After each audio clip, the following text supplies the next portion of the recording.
பசங்களா ஜாக்கிரதையாக இருங்கடா, இந்த மாதிரி தான்டா சொல்லுவாங்க, ஜூஸு தருவாங்க, ஆப்பிள் தருவாங்க, சாக்கோ கூட்டு போய் அங்கே கூட்டு போயேன்னு சொல்லுவாங்க. டேய் எதுவும் தந்தாங்கன்னு சாப்பிட்டு தொலைச்சிடாங்கடா, கடைசியில் நம்ம ஊர்லேயும் இந்த மாதிரி ஆயிரும் போல். ஸோ பார்த்துருந்துக்கங்கடா. இந்த மீமு தாங்க எனக்கு தோணுச்சு இந்த நியூஸை பார்த்தோன்னே. டக்குன்னு இந்த மீமை பார்த்தோன்னே எனக்கு இந்த நியூஸ் தோணுச்சு. அதனால தான் இந்த மீமையும் இந்த நியூஸையும் கொலாப் பண்ணி போட்டேன். ஹலோ எவ்ரிவன், நான் உங்கள் சிராஜ். நாம் இன்றைக்கி பார்க்க போகிறது கேரளாவில் நடந்த ஒரு இஷ்யூவை பற்றி. இது எந்த ஏரியாவில் நடந்துச்சுங்கிறதெல்லாம் பார்க்க போகிறோம். எதனாலங்கிறத விட இந்த இஷ்யூ வர சீரியஸ் ஆகிட்டே இருக்குது. ஏன் அப்படின்னா, கேரளாவில் லாஸ்ட் டைம் தான் நம்ம ஸ்பிரிச்சுவலாக இது பார்த்தோம்ல, பில்லி சூனியம் அப்படின்ட்டு ஒன்று நடந்துச்சுல. ஸோ நம்ம அதை பற்றி நம்ம எக்ஸ்பிளைன் பண்ணியிருந்தோம். ஸோ அந்த வீடியோ பார்த்துருந்துருங்க. ஸோ அதே மாதிரி இப்போ வந்து நிறையவே நடந்துகிட்டு இருக்குது. ஈவென்ச்சுவலி பார்த்தோன்னா இப்போ கூட இங்கே பாருங்கள், ஒரு லவ்வர்ஸ், ஓகேவா, நான் உங்களுக்கு இதை ஒரு குட்டி ஸ்டோரியாக முடிச்சுட்டு அதுக்கப்புறம் நியூஸ்க்குள்ளே போவோம். ஒரு லவ்வர்ஸ் இருக்காங்க. அந்த லவ்வர்ஸ் வந்து நல்லா லவ் பண்ணிட்டு வராங்க. அதாவது ஒரு ட்ராவலிங் அப்போ லவ்வர்ஸாக மீட் பண்ணி ஓகே ஒரு ரிலேஷன்ஷிப்பில் வராங்க. வந்துட்டு ஓகே அதுக்கப்புறம் செம்ம ஜாலியாக அவங்க லைஃப் போய்ட்டுருக்குது. லவ் செம்மையாக போய்ட்டுருக்குது. அதுக்கப்புறம் ஒரு கட்டத்தில் பார்த்தோம்னா அவங்க எல்லாம் நல்லா ரீல்ஸ் எல்லாம் போடுறாங்க. ஸோ நிறைய சேலஞ்ச் காம்படிஷன் அவங்களுக்குள்ளே வச்சுக்கிறாங்க. இந்த ஜூஸ் காம்படிஷன், அந்த மாதிரி ஜூஸ் யார் முதல்ல குடிக்காங்கிற மாதிரிலாம் காம்படிஷனை வச்சு அந்த மாதிரிலாம் வந்துக்கிட்டே இருந்திருக்காங்க. ஸோ அதுக்கப்புறம் ஒரு கட்டத்தில் பார்த்தோன்னா இவங்க என்ன பண்ணுறாங்கன்னா, இவங்க வீட்டில் வந்து பார்த்தாங்கன்னா கேஸ்டிசம் பார்க்க ஆரம்பிச்சிட்டாங்க. காஸ்ட்டுன்னு ஒன்று இருக்குல்ல, அது பார்க்க ஆரம்பிச்சிட்டாங்க. அவங்க வீட்லேயுமே பொண்ணு பார்க்க ஆரம்பிச்சிட்டாங்களா. இந்த பையன் வேறு அந்த பொண்ணு மேலே ரொம்ப இன்ட்ரெஸ்ட்டாக இருந்தான். இந்த பையன் அந்த பொண்ணு மேலே ரொம்ப இன்ட்ரெஸ்ட்டாக இருந்தால் அந்த பொண்ணு சொல்லுது, எங்கள் வீட்டில் பொண்ணு பார்க்க மாப்பிள்ளை பார்க்க ஆரம்பிக்காங்க அப்படின்ட்டாங்களா. உடனே என்ன பண்ணுறாங்க, இந்த பையன் வந்து பாரசால ஒரு சர்ச் இருக்குது, சர்ச்சில் போய் 2 பேரும் மேரேஜ் பண்ணிக்கிட்டாங்க. மேரேஜ் பண்ணி முடிச்சுட்டு 2 பேரும் தனித்தனியாக தான் இருக்காங்க. அது அந்த பொண்ணு அவங்க வீட்டுக்கு தெரியாமல் மேரேஜ் ஆனது வச்சுருக்கு. இந்த பையனும் அவன் ரொட்டீன் ஒர்க் பார்த்துக்கிட்டே இருக்கிற ஒரு இடத்துல பார்த்தோம்னா, அந்த பொண்ணும் அவங்க வீட்டோட பேச்சை ரொம்ப கேட்க ஆரம்பிச்சிட்டாங்க. அதாவது கன்வின்ஸ் பண்ண ஆரம்பிச்சிட்டாங்க. வீட்டில் உள்ளவங்களாம் கன்வின்ஸ் பண்ணி அந்த பொண்ணை மாற்றிட்டாங்க. அப்போ அந்த பையனை என்ன பண்ணுறதுன்னு பார்க்குறப்போ, சரி இந்த பையனை கொண்டுடலாம். என்னடா எடுத்தவொடனே கொண்டுலான்ட்டீங்க, அந்த பையனை நீ இந்த பொண்ணை மேரேஜ் பண்ணி வச்சா கூட அந்த பையன் பேசாட்டி போயிடுவானே அப்படின்னு பார்த்தா இவங்க கொண்டுலாம் அப்படின்ட்டு அந்த பையனை ஒரு நாள் வீட்டுக்கு வர வைக்காங்க. வீட்டில் யாருமே இல்லைன்னு சொல்லி வர வச்சு மாமா, அவங்க அம்மா, அந்த பொண்ணு 3 பேர் சேர்ந்து ஒரு டிகாஷனில் ஒரு பெஸ்டிசைடை கலந்து கொடுத்துட்றாங்க. பெஸ்டிசைடை கலந்து கொடுத்து அந்த பையன் வந்து அடுத்த ஒரு 15 நிமிஷத்தில் வாந்தி எடுக்கான். வாந்தி வந்து ப்ளூ கலரில் போக ஆரம்பிச்சிது. ஓகே இது ஓகே தானே அப்படின்ட்டு அந்த பையனும் கிளம்பி போகிற வழியில் இந்த பொண்ணு ஃபோன் அடிச்சு, நானும் தான் வரேன்ப்பா அப்படின்ட்டு சொல்லிட்டு இந்த ஒரு ஜூஸு அந்த ஃபோட்டோவில் காமிச்சிருக்கல அந்த ஜூஸ் பாட்டில் வச்சுட்டு நம்ம 2 பேர் யார் ஃபஸ்ட்டு குடிக்கான இந்த சேலஞ்சு அப்படின்ட்டு இந்த மாதிரி அடிக்கடி அந்த பொண்ணு வந்து அந்த பையனுக்கு பெஸ்டிசைட் வந்து ஜூஸில் கலந்து கொடுக்குறதா இருக்கட்டும், அந்த மாதிரி நிறைய கொடுக்குறதா இருக்கட்டும். ஏன்னா அந்த ஜூஸ் காசாக்குங்கிறதுனால இந்த கசப்பெலாம் தெரியக்கூடாதுங்கிறதுக்காண்டி இப்படி கொடுத்துக்கிட்டு இருக்காங்க. ஸோ ஒரு கட்டத்தில் பார்த்தோம்னா அந்த பையன் வந்து ஹாஸ்பிட்டலில் அட்மிட் பண்ண ஆரம்பிக்காங்க. அட்மிட் பண்ணோடனே என்னடா ஆச்சு, என்னடா சாப்பிட்ட, ஏதோ ஃபுட்டு தான் உனக்கு ஒத்துக்கல அப்படின்ட்டு இருக்கேன். இல்லை நான் ஜூஸ் தான் குடிச்சிக்கேன். அந்த பையனுக்கு வந்து அந்த பொண்ணை மாட்டி விட விருப்பம் இல்லை. அந்த பையனுக்கும் தெரியாதுல்ல அதில் பாய்சன் இருக்குது. அண்ட் தென் அந்த பொண்ணை பற்றி சொன்னோன்னா வேறு ஏதாட்டும் விசாரிப்பாங்கல்ல, அந்த ஜூஸ் தான் அந்த பொண்ணு கொடுத்த ஜூஸில் தான் இதை கலந்துருக்கு அப்படின்ட்டு. ஸோ அதனால் வந்து நான் கடையில் ஜூஸ் குடித்தேன் இருக்கேன். கடைசியில் பார்த்தோம்னா ஒரு 10 நாளைக்கு முன்னாடி வந்து இறந்து போனதுக்கப்புறம் பார்த்தோன்னா இந்த பையனோட போஸ்ட்மார்ட்டம் ரிப்போர்ட்டில் பார்த்தோன்னா பெஸ்டிசைடோட இது இருக்குது, ஓகேவா, சாம்பிள்ஸ் இருக்குது. அந்த சாம்பிள்ஸை வச்சு யாரெல்லாம் அங்கே லாஸ்ட்டாக அவனுக்கு ஃபுட்டு கொடுத்தாங்க போல அவன் ஃப்ரெண்டு சொல்லிட்டான். அந்த பையனுமே அவருக்கு முன்னாடி சொல்லியிருந்திருக்கான், இல்லை ஆள் தான் எனக்கு வந்து அன்றைக்கி ஜூஸ் தந்தா, கஷாயம் தந்தா அப்படின்ட்டு, டிகாஷனில் போட்டு ஒரு ஜூஸ் தந்தா அப்படின்னு சொல்லிட்டான். ஓகே அப்படியா அப்படின்ட்டு போய் விசாரித்தா அந்த பொண்ணை விசாரிக்காங்க, ஒன்றுமே தட்டுப்படல. 2வது தடவை தட்டுப்படல. ஓகே ஃபைனலாக ஒரு தடவை விசாரித்தா அந்த பொண்ணு உண்மையை எல்லாத்தையுமே சொல்லுது. அந்த பொண்ணு அவங்க மாமா, அவங்க அம்மா எல்லாருமே சேர்ந்துக்கிட்டு அந்த பையனை கொல்றதுக்கு ஒரு பிளான். இது ஏன்னா ஆஸ்ட்ராலஜியில் அந்த பொண்ணுக்கு வந்து ஃபஸ்ட் ஹஸ்பண்ட் வந்து இறந்து பேர் வராமா, அதனால் அந்த பையனை வந்து கொன்றணும் அப்படிங்கிற ஒரு பட்சத்தில் இந்த கதையை எழுதியிருக்காங்க. யார் அப்படின்னு பார்த்தோம்னா, இந்த படத்தோட ஹீரோயின் யாருன்னா கிரீஷ்மா, ஓகேவா, கிரீஷ்மாங்கிற ஒரு பொண்ணு. இந்த பொண்ணுக்கு 22 வயசு. அதுக்கப்புறம் ஷாரன்கிற ஒரு பையன் 23 வயசு, ஓகேவா. இவங்க 2 பேருமே பஸ்ஸில் ஒரு ரேண்டமாக ஒன் டைம் இந்த கேரளாவுக்கும் தமிழ்நாட்டுக்கு பார்டர் திருவண்ணாமலை அந்த சைடில் நாகர்கோவில் சைடில் பார்த்தோன்னா கன்னியாகுமரி அந்த சைடில் பாரசாலா அப்படிங்கிற ஒரு இடத்துல தான் இவங்க வந்து ஒரு ரேண்டமாக மீட் பண்ணுறாங்க. மீட் பண்ணி ஓகே நம்பர் ஷேர் பண்ணிக்கிட்டு அதுக்கப்புறம் பேச ஆரம்பிக்குது. அதுக்கப்புறம் ஃப்ரெண்ட்ஸாக இருந்துட்டு அதுக்கப்புறம் ஒரு நல்ல ரிலேஷன்ஷிப்புக்குள்ளே பில்ட் ஆகிட்டு போயிட்டு இருக்காங்க. ஒரு கட்டத்தில் என்ன ஆகுதுன்னா, இந்த ரிலேஷன்ஷிப் வந்து லவ்வாக மாறினதுக்கப்புறம் இவங்க வந்து நிறைய தடவை மீட் பண்ணுறாங்க, நிறைய தடவை ஃபோன் பேசுகிறாங்க, நிறைய தடவை ஃபோட்டோஸ் எடுத்துக்கிறாங்க, நிறைய இன்டிமேட்டட் ஃபோட்டோ எடுத்துக்கிட்டாங்க. ஸோ அவங்க ஃபோனில் பார்த்தோம்னா நிறைய சேட்ஸ் இருக்குது, ஓகேவா. அவங்க லவ் பண்ணதுக்கு ப்ரூஃப் அதிலே இருக்குது, அவங்க ஃபோன்லேயே இருக்குது, 2 பேர் ஃபோன்லேயுமே இருக்குது. இந்த பொண்ணு பார்த்தோம்னா காலேஜில் வந்து டாப்பர், ஓகேவா. இந்த பையன் வந்து ஒரு ஆவரேஜ் ஸ்டூடெண்ட், ஓகேவா, ஆவரேஜ் ஸ்டூடெண்ட்டாக இருந்துகிட்டு இருக்கான். இவங்க பஸ்ஸில் மீட் பண்ணி ஒரு லவ் ஸ்டார்ட் பண்ணிட்டாங்க. அதுக்கப்புறம் நல்லா போயிட்டு இருக்குது. ஓகே ஃபேமிலியில் வந்து ஒன்று பண்ணுறாங்க, பொண்ணு பார்க்க ஆரம்பிக்காங்க. இந்த பையனை சொல்கிறேன், நீ உங்கள் ஃபேமிலியில் ஏற்றுக்க மாட்டாங்களா அப்படிங்கிறப்போ, ஆமாம் எங்கள் ஃபேமிலி வந்து ரொம்ப காஸ்ட்டு பார்ப்பாங்க அப்படின்ட்டு ஒரு விஷயத்த சொல்லுது.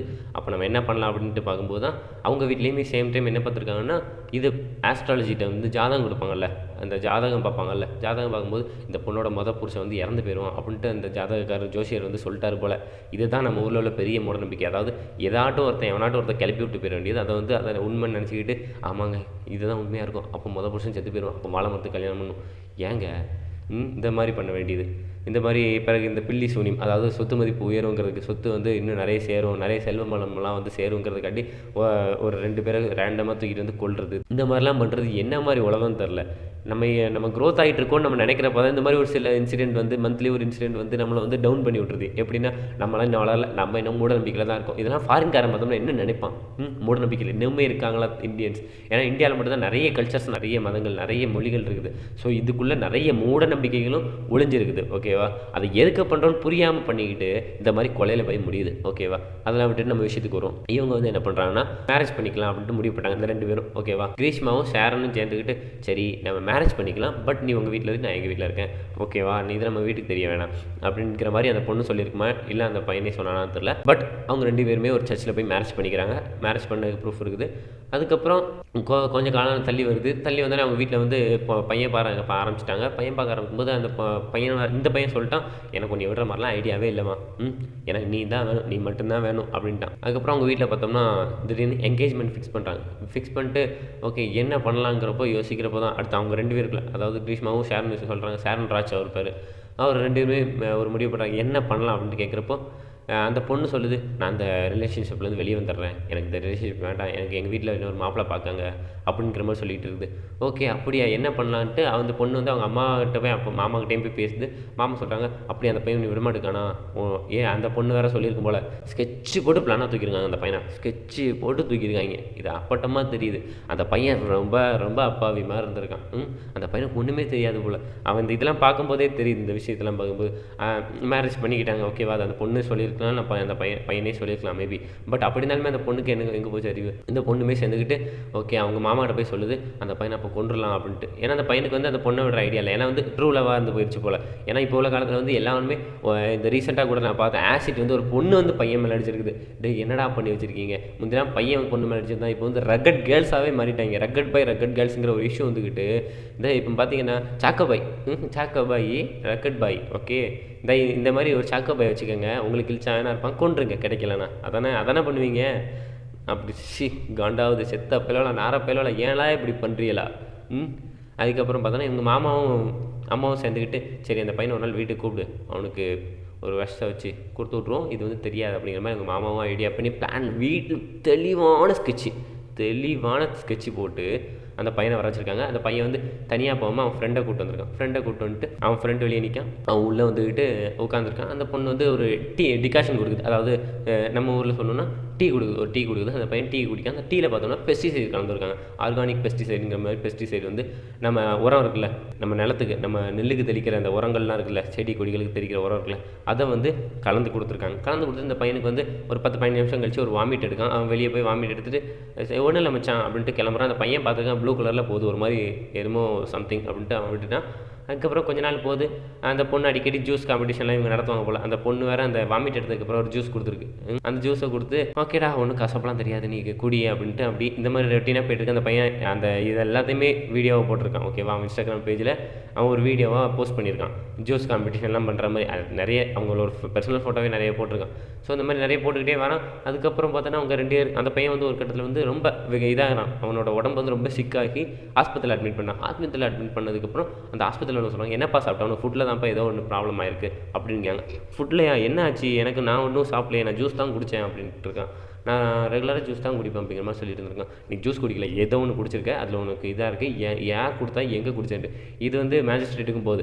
ஓகேவா? ஏன்னா பெஸ்டிசைட் விஷம் யார் கொடுத்தான்னு தெரியல அப்படிங்கிற பட்சத்தில் அங்கே வந்து மேஜிஸ்ட்ரேட் எல்லாம் விசாரிக்கும் போது இல்லைப்பா என்னப்பா ஆச்சு அப்படின்ட்டு. அதுக்கப்புறம் ஒரு கட்டத்தில் தான் அந்த பையன் ரொம்ப சிவிலியர் ஆனதுக்கப்புறம் சொல்கிறான், இல்லை என்னோட லவ்வர் தான் வந்து எனக்கு வந்து இந்த மாதிரி ஜூஸ் தந்தா, நான் அதை தான் குடித்தேன் அப்படின்னு. ஓகே அப்படியா, இதை நீ முதல்ல சொல்லியிருக்கலாம்னாட்டா நான் அதுக்கேற்ற மாதிரி ட்ரீட்மெண்ட் பண்ணியிருக்கலாம் அப்படிங்கிற மாதிரி அது ஒரு விஷயமா போயிட்டு இருக்குது. பட் இந்த பொண்ணு கொடுத்தது பொண்ணு வந்து விசாரிக்காங்க. பொண்ணு விசாரிக்கும்போது முதல் விசாரணையில் வந்து அந்த பொண்ணு வந்து தெளிவாக அவங்க மாமா அப்பா வந்து பாபநாசம் படத்தில் வந்து எப்படி ஸ்கெட்ச் போட்டு கொடுப்பாங்க அந்த மாதிரி ஸ்கெட்ச் போட்டு கொடுத்துருப்பாங்க போல். தெளிவாக அப்படியே உண்மையை ஒத்துக்குது. ஓகேவா, உண்மையை ஒத்துக்கிட்டு அதுக்கப்புறம் எந்த உண்மையை, அதாவது நான் அந்த பையனுக்கு ஜூஸ் தான் கொடுத்தேன், நான் எதுவும் கொடுக்கல, நான் எதுவும் கலக்கல, டீ தான் கொடுத்தேன், அப்பப்போ டீ கொடுப்பேன், ஜூஸ் கொடுப்பேன், அவ்வளோதான், இந்த ஜூஸ் தான் பாருங்கன்ட்டு ஒரு ஜூஸ் எடுத்து காமிச்சிருது. ஸோ இதுக்கப்புறம் அப்படி ரொட்டீனாக ரெண்டாவது மறுபடியும் வராங்க, இன்வெஸ்டிகேஷன் நடக்குது. மறுபடியும் அதுலேயும் ஒன்றும் தேரல. மூணாவது இன்வெஸ்டிகேஷன் வரும்போது இந்த பையன் வந்து இறந்து போயிடறான். பையனுக்கு எதனால் இறந்தோன்னு கூட தெரில. அவன் சாகிற வரைக்கும், செத்ததுக்கப்புறம் அந்த சாகிற நிமிஷம் வரைக்கும் அந்த பையன் வந்து அந்த பொண்ணு மேலே ரொம்ப ரொம்ப ரொம்ப பிலீவாக இருந்திருக்கான், ரொம்ப நம்பியிருக்கான். அந்த பொண்ணு ஒரு இடத்துல கூட சந்தேகப்படலை. அப்படின்னா அந்த பையன் எவ்வளோ அப்பாவியாக இருந்திருப்பான் பாருங்க. டூ அந்த பொண்ணை நினச்சாதான் இல்லை என்ன நினைக்கிறேன். ரக்கட் பாய் வேணும்னா நம்ம லாஸ்ட் டைம் ஒரு சைக்கோவை பார்த்தோம் தெரியுமா, நம்ம சின்ன குழந்தைங்களை கொண்டாண்டு அந்த மாதிரி ரக்கட் பாய் வச்சுக்கோங்க. இல்லை நம்ம ரீசெண்டாக நம்ம நிறைய ரக்கட் பாய்ஸ்லாம் வராங்க, நம்ம ரயில்வே ஸ்டேஷனில் கொண்ட ரக்கட் பாய்ஸ்லாம் இருக்காங்கல்ல. ஸோ அவங்களாம் போய் மேரேஜ் பண்ணிக்காங்க, அவங்களாம் உங்களை செமையாக பார்த்துப்பாங்க. இந்த மாதிரி நல்ல பசங்களாம் ஏங்க நீங்கள் தூ சாவடிக்கிறாங்க. அந்த போலீஸ் வந்து அரெஸ்ட் பண்ணிடுறாங்க, மாமாவையும் அரெஸ்ட் பண்ணி ஜெயிலில் போட்டுறாங்க. இந்த பொண்ணையும் நல்லா விசாரிச்சுக்கிட்டு இருக்காங்க. இந்த பையன் இறந்தது அந்த பையனுக்கே தெரியாது எதனால் இறந்தோன்ட்டு. அதை தான் எனக்கு வருத்தமாக இருக்குது. எனக்கு என்ன வருத்தம்னா அந்த பையன் நான் எதனால் இறந்தேன்னு கூட எனக்கு தெரியலடா அப்படிங்கிற மாதிரி ஃபீலே பண்ணாமல் அந்த பொண்ணு மேலே நம்பிக்கை, அந்த பொண்ணை நான் மிஸ் பண்ணிட்டேன் அப்படிங்கிற அவன் மேரேஜ் வேறு பண்ணிட்டேன் அப்படின்னு அவன் வருத்தத்திலே செத்தானோ என்னமோ. ஸோ இந்த மாதிரி போயிட்டு இருக்கிறப்போ அதுக்கப்புறம் அந்த ஃபேமிலியில் வந்து சுச்சுவேஷன் எல்லாம் மாறிடுச்சு. அந்த பொண்ணை அரெஸ்ட் பண்ணி போட்டாங்கல்ல. இவ்வளோ தான் நடந்திருக்கு. ஓகேவா, அந்த பொண்ணை அரெஸ்ட் பண்ணியாச்சு, முடிஞ்சு. இதுக்கப்புறம் என்ன நடக்கும், அந்த ஃபேமிலி அந்த பையனோட ஃபேமிலி வந்து ஸ்டாண்டிங் அப்புறம் ரோடு. ஓகேவா, ரோட்லேயே நின்றுச்சு. இந்த பொண்ணோட ஃபேமிலி ஃபுல்லாக ஜெயிலுக்கு போயிடுச்சு. இதில் மெயின் ரீசன் அந்த ஆஸ்ட்ராலஜியர். ஓகேவா, அந்த ஜோசியர் இருக்காமல அவனை கொல்லணும். டேய் ஜாதகம்லாம் இப்போ இந்த காலத்துலேயும் ஜாதகம் பார்க்கணும் என்னால் நம்ப முடியல. சிலர் பார்க்குறாங்கன்னா ஓகே, அதை வந்து ஒரு அளவாக மெயின்டைன் பண்ணுவாங்க. ஓகே, இப்போது இதாக சொல்லுவாங்க, இந்த பொருத்தம் சேராது அப்படிங்கிற மாதிரி. அது வந்து கல்யாணத்துக்கு முன்னாடி யாருன்னே தெரியாதுக்கு முன்னாடி முடிச்சு விட்ருவாங்க. பட் இதுவே அந்த பொண்ணு வந்து வீட்டில் ஓப்பனாக சொல்லியிருக்கு. இந்த பொண்ணு வந்து கிரீஷ்மா வந்து அந்த பொண்ணு வந்து ஓப்பனாக சொல்லியிருக்கு, நான் ஒரு பையன் லவ் பண்ணுறேன். அந்த வீட்டில் என்ன பண்ணியிருக்கணும், ஒன்று அந்த பையன் நமக்கு வேணாம், நமக்கு செட் ஆகாது, நம்ம கேஸ்ட் இல்லை அப்படிங்கிற மாதிரி முடிச்சு விட்ருக்கணும். ஓகேவா, அதை க்ளோஸ் பண்ணியிருக்கணும். அந்த பையன் நீ லவ் பண்ணாதன்ட்டு. இல்லை அந்த பையன்டையும் போய் நீ லவ் பண்ணாதப்பா அப்படின்னு சொல்லி முடிச்சிருக்கணும். இல்லை அப்படியா அந்த பொண்ணை கூட்டு ஒரு ரூமில் போட்டு இந்த பொண்ணு தான் ரொம்ப ரக்கடாக இருக்குல்ல, போட்டு கல்யாணம் பண்ணி வை, வீட்டிலே வச்சு கல்யாணம் பண்ணி அந்த பையன் பெசாட்டி அவன் வாழ்க்கையை பார்த்துட்டு போயிருப்பான். அதுக்கு இல்லாமல் கூப்பிட்டு வச்சு விஷத்தை கொடுத்து விட்டு அந்த பையன் நம்பியிருக்காங்க அந்த பொண்ணு அவ்வளோ. அப்படிங்கிறப்ப தான் ரொம்ப வருத்தமாக இருக்குது. ஸோ இந்த விஷயத்தை தான் நான் உங்களுக்கு சொல்ல வந்தேன். நம்ம இப்போ உள்ள ஜென்ரேஷன் எப்படி போய்ட்டுருக்குங்கிறது உங்களுக்கு இதுலேருந்தே தெளிவாக தெரியும். அப்போ தான் காலேஜ் ஜாயின் பண்ணியிருக்காங்க. ஓகே, அதாவது 22 23 வயசு, ஒரு வயசு டிஃப்ரெண்ட், அவ்வளோதான், பெரிய வயசு டிஃப்ரெண்ட்லாம் இல்லை. அப்போ தான் காலேஜ் ஜாயின் பண்ணி ஸ்கூலு, அப்போ தான் உலகத்துக்குள்ளே என்டர் த வேர்ல்டு. ஓகே, இப்படிங்கிற பட்சத்தில் திடீர்னு இப்படி நடந்துச்சுன்னா அந்த பையனோட ஃபேமிலியாக இருக்கட்டும், டோட்டல் சொசைட்டியே இப்போ எல்லாருமே அந்த அந்த பையனை பார்த்து நினைப்பாங்க, அந்த பையன் தான் ஏதோ பண்ணியிருக்கான் அப்படிங்கிற மாதிரி போர்ட்ரேட் ஆகுதா. அந்த பொண்ணை பார்த்துட்டு அந்த பொண்ணு பாவம் என்ன படித்தோ ஜெயிலில் தூக்கி போட்டாங்கன்ட்டு. கேரளா நிறைய இந்த மாதிரி நடக்குது. ஓகேவா, இந்த ஹியூமன் சாக்ரிஃபைஸாக இருக்கட்டும், இந்த மாதிரி ஆஸ்ட்ராலஜிஸ் இந்த மாதிரி நிறைய நடக்கிறதா இருக்கட்டும், இந்த ஜோசி சம்மந்தமாக நிறைய நடக்கிறதா இருக்கும். ப்ரீவியஸாக நிறையவே நடந்திருக்கு. நான் பேசாததை நிறையவே அங்கே நடந்திருக்கு. நிறைய மர்மமான விஷயங்கள், அமானுஷமான செய்களுக்காண்டி நிறைய கொலைகள்லாம் வேறு நடந்துருக்குது. இன்னுமா நம்புது அவ்வளோ. நாளைக்கு இன்னொரு நான் உங்களை சந்திக்கிறேன். அதுவரை உங்களுக்கு நான் உங்களை tata bye, love you guys, have a good day, cheers.